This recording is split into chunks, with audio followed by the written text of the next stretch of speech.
ოცდამეშვიდე სპორტულ სკოლასთან არსებული თენგიზ ჯაოშვილის სახელობის კრივის სკოლას ჭიათურაში დიდი ტრადიციები აქვს. 5 მწვრთნელი ასამდე ბავშვს ყოველდღიურად თავდაუზოგავად ავარჯიშებს. როგორც მწვრთნელები აცხადებენ, მათი შრომა უკვალოდ არ რჩება. დიდი ხანია ჩამოვიდით ახალქალაქიდან, საჩადოდა საქართველოს ჩემპიონატი. ჩამოვიყვანეთ ერთი ჩემპიონი და ერთი მესამე ადგილი. ჩემპიონი გახდა ბოყოველი ვალერი. მართლაც რომ 4 ბრძოლა მოიგო ამ ბავშვმა და მინდა რომ მას მივილოცო, ეს შედეგი მივილოცო მინდა. მესამე ადგილზე გავიდა დარბაიზენ უნდარი. მართლა რომ ერთი მაგასაც შეეძლო, ჩემპიონობა შეეძლო, მაგრამ რასიზამ საჯების არა ნორმალური გადაწყვეტილებით მან მესამე ადგილზე დაჯერდა. აპრილის თვე მოკრივეთათვის დატვირთული და წარმატებული გამოდგა.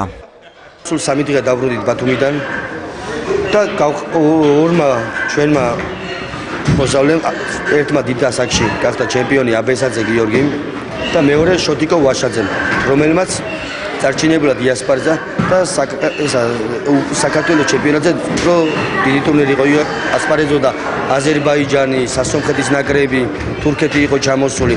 ძალიან ძლიერი ტურნირი იყო, სადაც დაიკავეს პირველი ადგილი და მაყოფილი ვარ.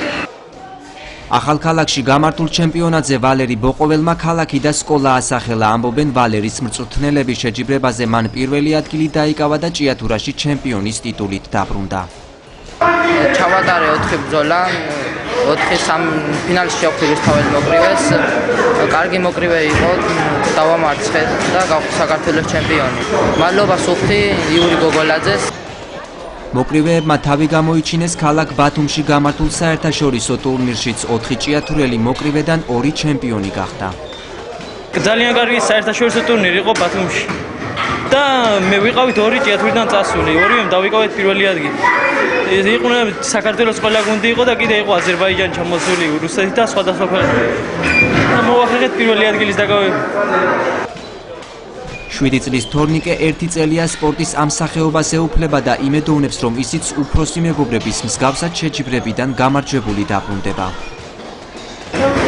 ვარ 1 წელი ვარჯიშობ და ძალიან როწას ვარჯიში და ვიდა რომ გავვარჯო როცა გამოვალ შეჯიბრზე. ვინც გაივარჯვა, იმას მიულოცავ და მიულოცავ ვალერის რომ გაივარჯვა და მინდა მეც რომ ასავი გამოვიდე შეჯიბრზე და ყველას მოვიდა. ვასილ ჭეიშვილის განცხადებით, მოკრივეები და მწვრთნელები ამ მიღწევებზე გაჩერებას არ აპირებენ. მაისის თვეში ტარდება გიორგი კანდელაკის სახელობის ტურნირი, სადაც აუცილებლად მივიღებთ მონაწილეობა ჭიათურის ნაკრები და აგრეთვე ხსოვნისადმი მიზნული ტურნირი იქნება ივნისში. აი სკოლიდან რო დავითქო ბავშვებს, მის შემდეგ ალბათ ერთ კვირაში ტარდება თენგიზ ჯაოშვილის სახელობის ტურნირი და აგრეთვე სპარტაკ ასანიძის გაერთიანებული იქნება ეს ტურნირი ორივე ერთად. და ალბათ საქართველოს თითქმის ყველა რეგიონი მიიღებს მონაწილეობას და მოხარული ვარ, რომ აი ასეთი შეჯიბრებებისთვის ვემზადებით პირადად ჩვენი გუნდი. 27 სპორტულ სკოლასთან არსებული თენგიზ ჯაოშვილის სახელობის კრივის სკოლაში მოკრივეები ყოველდღე ვარჯიშობენ და ძლიერდებიან მათ წინ სხვადასხვა ტურნირები ელით.